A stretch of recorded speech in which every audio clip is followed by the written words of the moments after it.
Hello everyone, this is Mrs. Brown from Research Triangle High School.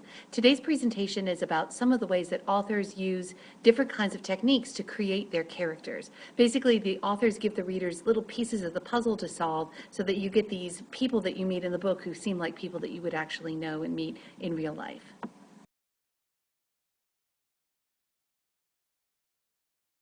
Now, there's four main ways that authors help the reader know what a character is going to be like. First of all, they can tell you what the character actually says and does. That's their speech and behavior. They can let you know a little bit about the inside of the character, what they're thinking, what they're feeling. They can describe the person for you on the outside, tell you their physical traits and characteristics, or they could give you other people's reactions and emotions and opinions about that character.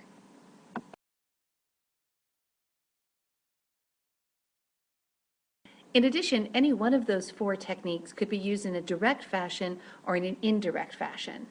If you're going to come right out and use a direct characterization method, you're going to just say it. Basically, Miss Gertrude was the meanest woman in town. Or you can be more indirect about it, and you allow the reader to kind of make their own interpretation. Indirect characterization would be something like, Miss Gertrude slammed the door shut, kicked the puppy out of the way, and yelled, "Hey you, get off my lawn."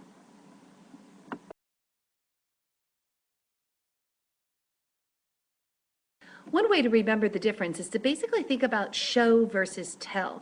In direct characterization, the author is coming right out and telling you, the reader, exactly how to picture and think about a particular character.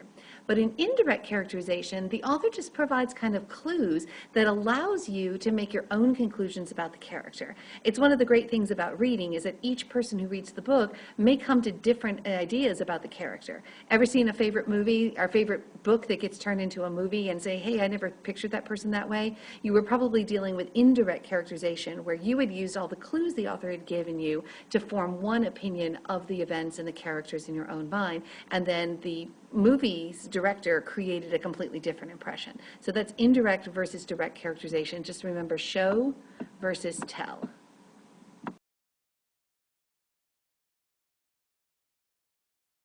Now let's review some of the things that we talked about at the very beginning of the school year when we were doing our short story unit and we were talking about all the different literary terms. Well, one way to think about characters is to think about the definitions of characters as round versus flat, static versus dynamic, a protagonist, or an antagonist. And those are just some of the literary terms that are used to help describe characters in literature.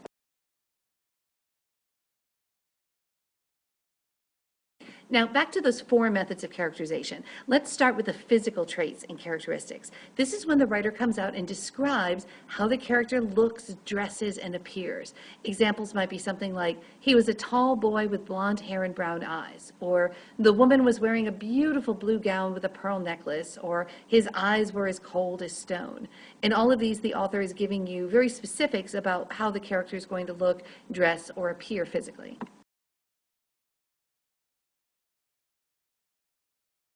Another tool that every author has is to tell you something about the character's speech and behavior. This is the character's revealed through his or her own speech and actions. For example, Joe reacted quickly and jumped into the river to save his little brother. You already know that Joe must be a pretty decent kind of guy to go ahead and do this. Or he grabbed the man and yelled, "Give me your money." Or even, Jill tapped her feet impatiently and kept looking at her watch. Notice in this one that the author doesn't come right out and tell you that Jill was impatient or Jill wanted something to happen. Instead, the author is showing you the actions that Jill does, and that's an indirect way of revealing Jill's character through her own speech and actions.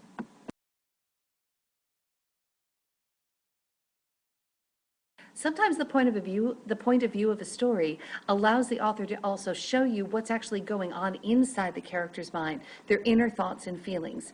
You might tell you, Allison knew she should have given money to the homeless man and felt very bad about it. Or, like the previous example, Kim felt impatient with her sister for being late. So by using a point of view that allows you to get inside of the character, their own thoughts and feelings will help create the image of who this person is.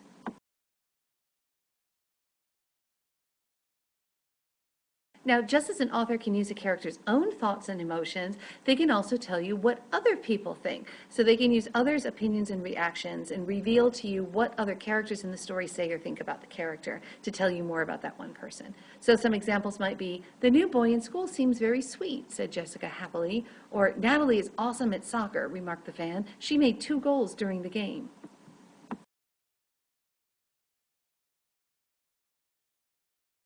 So to review, there are 4 methods of characterization that authors can use, and they can use these either indirectly or directly to create characters who are flat, rounded, protagonist, antagonist, static, or dynamic. And that's character speech and behavior, their inner thoughts and feelings, their physical traits and characteristics, and other people's opinions and reactions to the character. And that's it. Tomorrow in class, we're going to do a little bit of work with this kind of characterization and try to apply a little bit of it to To Kill a Mockingbird. So have a great evening, and that's all for now.